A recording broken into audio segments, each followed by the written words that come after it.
বন্ধ কেন, অনেক কিছু বন্ধ করে দেবো। খাওয়ার বন্ধ কেন, অনেক কিছু করব। খাওয়ার বন্ধ কেন, আমি তো চিকিৎসা বন্ধের দাবি করেছি।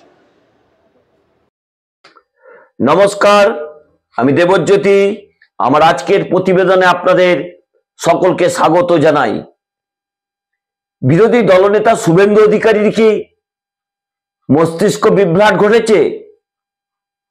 এই আওয়াজই তুলছেন বিভিন্ন রাজনৈতিক দলের নেতারা। কারণ তিনি ইতিমধ্যেই বিধানসভার অভ্যন্তরে অত্যন্ত অস্বস্তিকর অবস্থার মধ্যে তিনি রয়েছেন। কারণ বিজেপির 2-3 জন বিধায়ক ইতিমধ্যেই তৃণমূল কংগ্রেসের দিকে পা বাড়িয়ে রয়েছেন। ছোট্ট একটা ঘটনা বলি, গত কয়েকদিন আগে বিজেপির পক্ষ থেকে একটা বিধানসভায় ওয়াকআউট করেছিলেন, কিন্তু সেই ওয়াকআউটে বিধানসভা ত্যাগ করেননি গোঘাটের বিজেপি বিধায়ক বিশ্বনাথ কারক। তা নিয়ে বিজেপির এক নতুন নেতা শুভেন্দু অধিকারীর তাকে যোগ্য চামচা বলছেন বিশ্বনাথ কারক। তিনি মুখ্য সচেতক। তিনি এই বিশ্বনাথ কারককে বিরোধী দলনেতার ঘরে যার পর নাই অপমান করেছেন। তাতে অত্যন্ত ক্ষুব্ধ বিশ্বনাথ কারক। কারণ তিনি বর্ষিয়ান ফরওয়ার্ড ব্লকের নেতা ছিলেন, তিনি মুখ্য সচেতক ছিলেন, বাম আমলে প্রবীণ নেতা। তিনি ভারতীয় জনতা পার্টিতে যোগ দেবার পরেই তিনি গোঘাটের এমএলএ হয়েছে। তিনি তৃণমূল কংগ্রেসের এক মন্ত্রী মানস ভূঁইয়ার সঙ্গে বেশ কিছু বিষয় নিয়ে কথা বলছিলেন। সেই সময় এই ওয়াকআউট বিজেপির বিধায়করা করেছিলেন। যেহেতু একজন সম্মানীয় মন্ত্রীর সঙ্গে তিনি কথা বলছিলেন, সেই জন্য তখনই তিনি বেরোতে পারেননি। তা নিয়ে শঙ্কর ঘোষ তাকে তীব্র ভাষায় আক্রমণ করেন। তাতেই যথেষ্ট ক্ষুব্ধ বিশ্বনাথ কারক। দলের অভ্যন্তরেও তিনি বলতে শুরু করেছেন। তার ঘনিষ্ঠ জনেদের কাছে তিনি যে মন্তব্য এই বিরোধী দলনেতা এবং শঙ্কর ঘোষ সম্বন্ধে করছেন, তা নিয়ে যথেষ্ট প্রশ্ন উঠতে শুরু করেছে। আরো উত্তরবঙ্গের 2 বিধায়ক তারা তৃণমূল কংগ্রেসের পথে পা বাড়িয়ে রয়েছেন। কারণ উত্তরবঙ্গে ইতিমধ্যেই ভারতীয় জনতা পার্টির সংগঠনের ভূমিক্ষয় শুরু হয়েছে গঙ্গার ভাঙনের মতো। 2026-এ নির্বাচনে জয়লাভ করতে গেলে তৃণমূল কংগ্রেসের হাত ধরতে হবে। সেই খবর শুভেন্দু অধিকারীর কাছে নিশ্চয়ই পৌঁছেছে। তাতেই তিনি যথেষ্ট অস্বস্তিকর অবস্থায় রয়েছেন। তারপরে বাংলাদেশের গত কয়েকদিনের ঘটনায় তিনি যেভাবে আন্দোলন করছেন, তাতে কিন্তু কেন্দ্রীয় নেতৃত্বের খুব একটা সবুজ সংকেত নেই। তিনি পণ্য পরিবহন থেকে শুরু করে চিকিৎসা ব্যবস্থা, অর্থাৎ যারা বাংলাদেশ থেকে এই রাজ্যে চিকিৎসা করতে আসেন, তাদের চিকিৎসা বন্ধেরও হুমকি দিচ্ছেন। এ মাসে নাকি 5 দিন তিনি সীমান্ত অবরোধ করবেন যদি বাংলাদেশ সরকার হিন্দুদের উপর অত্যাচার বন্ধ না করেন। লাগাতার নাকি আন্দোলন তিনি করবেন। একেবারে পণ্য পরিবহন পুরোপুরি বন্ধ করে দেবেন বলে তিনি হুমকি দিচ্ছেন। তাতে যথেষ্ট অস্বস্তিতে কেন্দ্রীয় নেতৃত্ব। কারণ পণ্য পরিবহন বন্ধ হলে দুদেশের মধ্যে যে আমদানি রপ্তানির সম্পর্ক, সেটা ব্যাহত হবে। গত মাসে জিডিপি রেট যথেষ্ট পড়েছে। ভারতীয় জনতা পার্টি গতকাল পণ্য পরিবহন নিয়ে এই মন্তব্য করার পর সীমান্তে হিলি দিয়ে এবং মেহেরদীপুর দিয়ে বেশ কিছু আলু বোঝাই ট্রাক বাংলাদেশে গেছে। সেখানেও নাকি সীমান্তে তাদের প্রচুর টাকা পয়সা দিতে হয়েছে বলে কেউ কেউ অভিযোগ করছেন। অর্থাৎ বিজেপির কেন্দ্রীয় নেতৃত্ব তারা চাইছেন বা সরকার চাইছেন যে পণ্য পরিবহন যেমন চালু আছে সেটা চালু থাক, কারণ দুই দেশের মধ্যে আমদানি রপ্তানি যদি বন্ধ হয়ে যায় তাতে আর্থিকভাবে ক্ষতিগ্রস্ত যেমন বাংলাদেশও হবে, তেমনি ভারতবর্ষের অর্থনীতিতেও যথেষ্ট ক্ষতি হবে।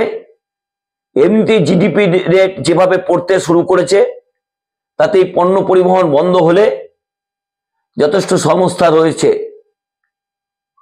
কারণ চিকিৎসা পরিষেবায় যে বাইপাসের হাসপাতালগুলো রয়েছে, বাংলাদেশ থেকে বহু চিকিৎসার জন্য এ রাজ্যে আসতেন, তারাও ভিসা সমস্যার জন্য আসতে পারছেন না, যারা রয়েছেন তারাও ফিরে যেতে বাধ্য হচ্ছেন। সেটাকেও শুভেন্দু অধিকারী বলছেন তারা নাকি রোহিঙ্গা, তাদের নাকি তিনি এই বাংলা ত্যাগ করিয়েছেন। আগামী দিনে তিনি নাকি আরো যারা বাংলাদেশ থেকে রাজ্যে এসেছেন তাদের নাকি ভারত ছাড়া করবেন। তার হুমকিতেই নাকি 1 লক্ষ বাংলাদেশি নাগরিক তারা নাকি দেশ ছেড়ে চলে গেছেন। শুভেন্দু অধিকারীর মস্তিষ্কের কি বিভ্রাট ঘটেছে? এই প্রশ্নই কিন্তু বিভিন্ন রাজনৈতিক দল তুলতে শুরু করেছেন। আজ বিধানসভার বাইরে তিনি সাংবাদিক সম্মেলন করতে গিয়ে এই কথাগুলি বললেন। শুধু পণ্য পরিবহন কেন, প্রয়োজনে চিকিৎসা পরিষেবা বন্ধ করে দেওয়ার হুমকি তিনি দিয়েছেন। চিকিৎসা পরিষেবা বন্ধ করে দিলে এ রাজ্যে হাসপাতালগুলো ক্ষতিগ্রস্ত হবে, রোগীরা চিকিৎসা পাবেন না। শুভেন্দু অধিকারী কি ভুলে গেছেন বহু ভারতীয় ব্যবসায়ী প্রতিষ্ঠান তারা বাংলাদেশে ব্যবসা করছেন? ভারতবর্ষের টেক্সটাইলের সবচেয়ে দুটো বড় ফ্যাক্টরি সেগুলো বাংলাদেশে রয়েছে, যেখানে প্রায় 30,000 কর্মচারী কাজ করে। ভারতের রাষ্ট্রদূত বাংলাদেশে যারা বসেন তাদের চিকিৎসা কে দেবে? যদি বাংলাদেশি নাগরিকদের চিকিৎসা বন্ধ করে দেওয়া হয়, বাংলাদেশে যারা রয়েছে ভারতীয় নাগরিক তাদেরও তো চিকিৎসা পরিষেবা বন্ধ হয়ে যাবে। ভারতবর্ষ এবং বাংলাদেশের মধ্যে অর্থাৎ কলকাতা থেকে বাংলাদেশে যাতায়াতের শ্যামলী পরিবহন একটা গুরুত্বপূর্ণ সংস্থা, সেখানেও যাত্রী একেবারে নেই বললেই চলে, তারাও মাছি তাড়াচ্ছেন। শুভেন্দু অধিকারী সে হুমকিও দিয়েছেন। আসলে একটি পরিবহন সংস্থা, ভারতবর্ষের সবচেয়ে বৃহৎ পরিবহন সংস্থা শ্যামলী পরিবহন, তাদের যদি পরিবহন সংস্থা এইভাবে মার খায় তাহলে সব দেশেরই অর্থনীতিতে একটা টান পড়বে। তিনি যেভাবে বিভিন্ন ধর্মীয় প্রতিষ্ঠানগুলোকে নিয়ে ভারতবর্ষের সরকারের বিরুদ্ধে যে ধর্ম নিয়ে রাজ্যে খেলার চেষ্টা করছেন তা নিয়ে যথেষ্ট প্রশ্ন উঠতে শুরু করেছে। আগামী বৃহস্পতিবার তিনি 50টি ধর্মীয় সংগঠনকে নিয়ে আবার ধর্মতলাতে অবস্থান বিক্ষোভ করবেন। তিনি যে দাবিটা করছেন দাবিটা সঠিক। ভারতে বহু মানুষ বাংলাদেশে রয়েছেন, এছাড়াও বাংলাদেশে যেভাবে হিন্দুদের ওপর আক্রমণ করা হচ্ছে তার তীব্র প্রতিবাদ সমস্ত রাজনৈতিক দল করছেন, বাংলার প্রতিটি মানুষ করছেন, ভারত সরকারও করছেন। চিন্ময় প্রভুকে যেভাবে আটকে রাখা হয়েছে, যেভাবে তার শুনানি পিছিয়ে দেওয়া হচ্ছে, তার পক্ষে যারা আইনজীবীরা দাঁড়াতে চাইছেন তাদের মারধর করা হচ্ছে। অর্থাৎ গোটা বাংলাদেশ এই মুহূর্তে একটা উপদ্রুত এলাকা। বাংলাদেশের অর্থনীতি পাকিস্তান শ্রীলঙ্কার মতো কয়েকদিনের মধ্যেই ধসে পড়বে। বাংলাদেশে 1 কিলো চালের দাম বাংলাতে যে পরিমাণ টাকায় চাল পাওয়া যায় তার প্রায় 10 গুণ। এখানে আলুর দাম 30 টাকা 32 টাকা, বাংলাদেশে 160 টাকা 70 টাকায় আলু বিক্রি হচ্ছে। এ রাজ্য থেকে যে টমেটো যাচ্ছে তার দাম আকাশ ছোঁয়া। সামান্য দুধের প্যাকেট সেটাও আকাশ ছোঁয়া জায়গায় পৌঁছেছে। সেখানে শিশুরা দুধ পর্যন্ত পাচ্ছেন না, কারণ এক শ্রেণীর অসাধু ব্যবসায়ী তারা কিন্তু এই অস্থিরতার সুযোগ নিয়ে সীমান্তে ব্যবসা করছেন। সেই জায়গাতে শুভেন্দু অধিকারী যে হুমকি দিচ্ছেন, তিনি তো বিরোধী দলনেতা।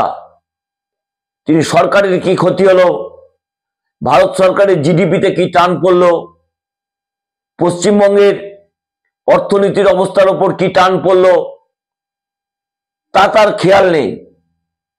যদি পণ্য পরিবহন বন্ধ করে, চিকিৎসা পরিষেবা বন্ধ করে, এ রাজ্যের সংখ্যালঘুদের উপর অত্যাচার করে সমস্যার সমাধান হতো, তাহলে ভারত সরকারের পররাষ্ট্র নীতি সেই সিদ্ধান্ত নিত।